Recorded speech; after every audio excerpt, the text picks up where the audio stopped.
publik kalau berbohong, problematikanya mungkin etis saja. Tapi kalau pejabat berbohong, dampaknya bisa sosial, ekonomi, dan hukum.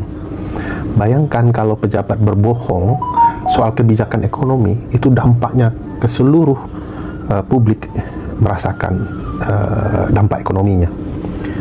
Bayangkan betapa pentingnya pengaturan sikap sopan para pejabat dalam ruang kode etik misalnya.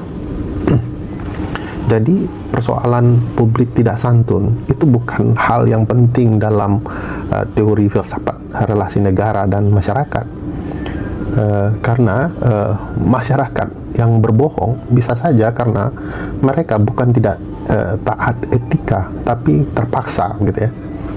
Saya ambil contoh misalnya publik yang menderita kelaparan dan dia mau mencari kerja, maka dia bisa berbohong dengan cara penampilannya bahwa dia bukanlah orang yang miskin, agar kemudian si pencari kerja memberikan pekerjaan kepada dia. Karena punya kecenderungan pencari kerja, pemberi lapangan kerja akan melihat background seseorang agar mungkin dia berpikir orang itu tidak akan lalai dalam pekerjaannya. Jadi publik dia berbohong kepada pemberinya kerja seolah-olah dia cukup mumpuni tenaganya, pekerjaannya, kemapanannya dan segala macam.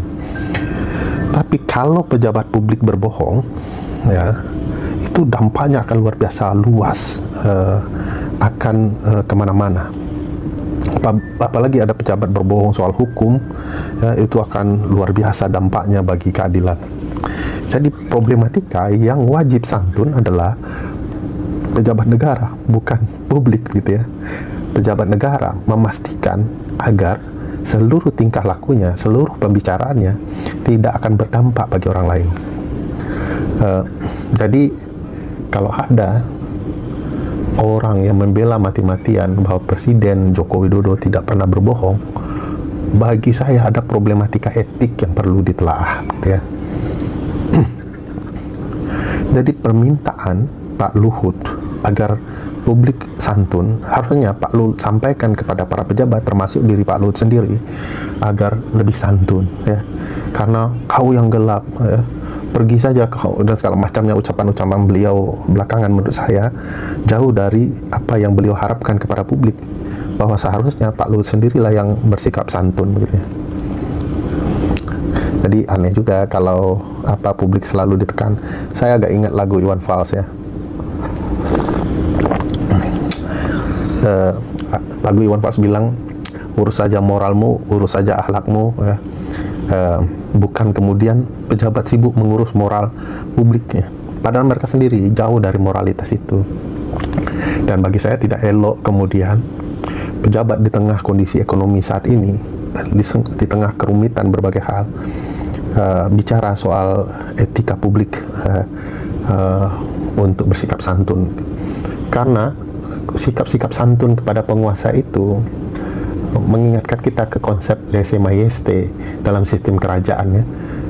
Seberapapun buruk keluarga kerajaan, publik tetap wajib santun.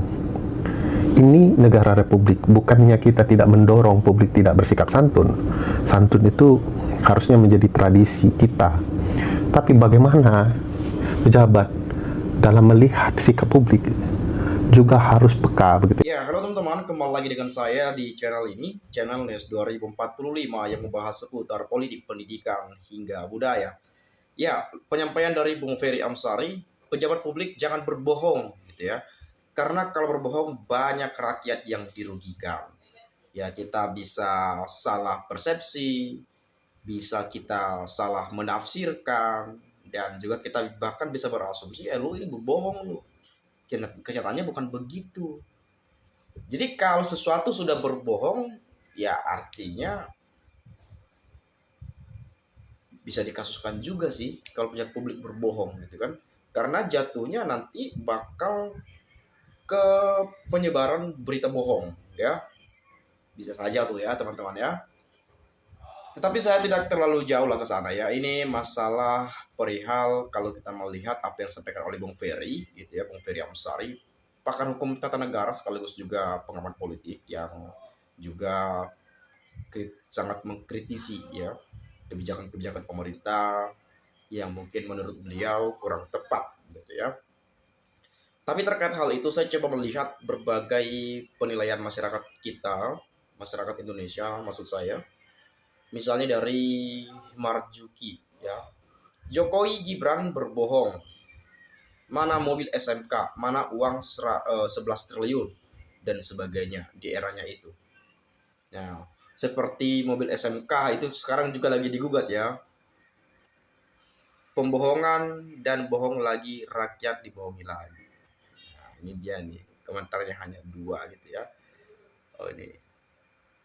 Yang punya akun Indonesia 100 tahun iblis. Banyak anjir sampah. Cocok disematkan tuh semua kepada yang punya akun Indonesia.